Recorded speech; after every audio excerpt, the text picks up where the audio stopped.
चाहेंगे और उसका कारण था आदरणीय मोदी जी के नेतृत्व में सबका साथ, सबका विकास, सबका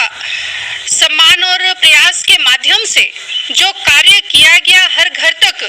लोगों के बीच में पहुंचा गया, वही आवाज थी और वही आवाज लोगों की निकल करके आई है। तो निश्चित तौर पर वो तो होना ही था।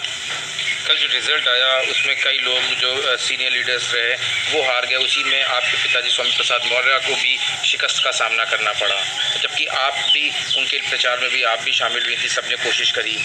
देखिए, हार और जीत जनता के ऊपर निर्भर होता है। बड़े से बड़े नेता को जनता हरा देती है और कुछ भी जो ना हो उसके अपने अमूल्य वोटों से वो विधायक या सांसद बना देती है। तो आज जनता का आशीर्वाद जिसके साथ होता है वो राजा होता है। हो सकता है कहीं कोई कमी रह गई हो, चाहे वो पिताजी हो, चाहे पार्टी के हमारे अन्य शीर्ष नेता हो, कहीं कोई कमी रह गई होगी जिनसे जनता नाखुश होगी और उसी की वजह से ये परिणाम हमें देखने को मिला। और रही बात पिताजी के प्रचार में हमारे जाने की,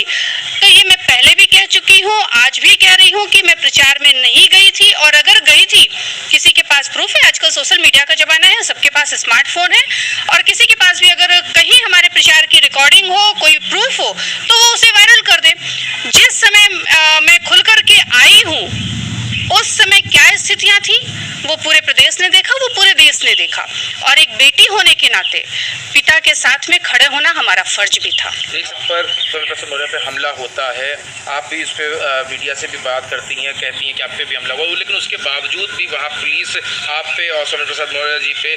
FIR कर देती है, और आप बीजेपी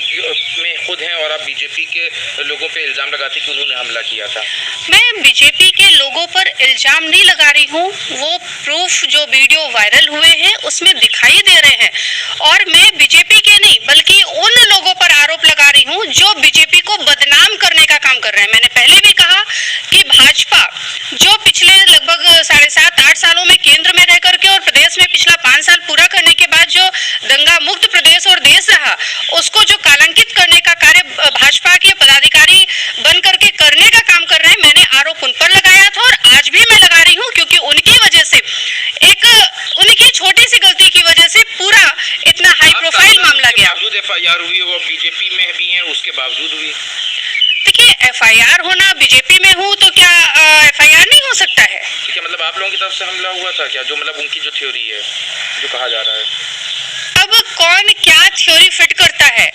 ये तो रिपोर्ट लिखने वाला जाने और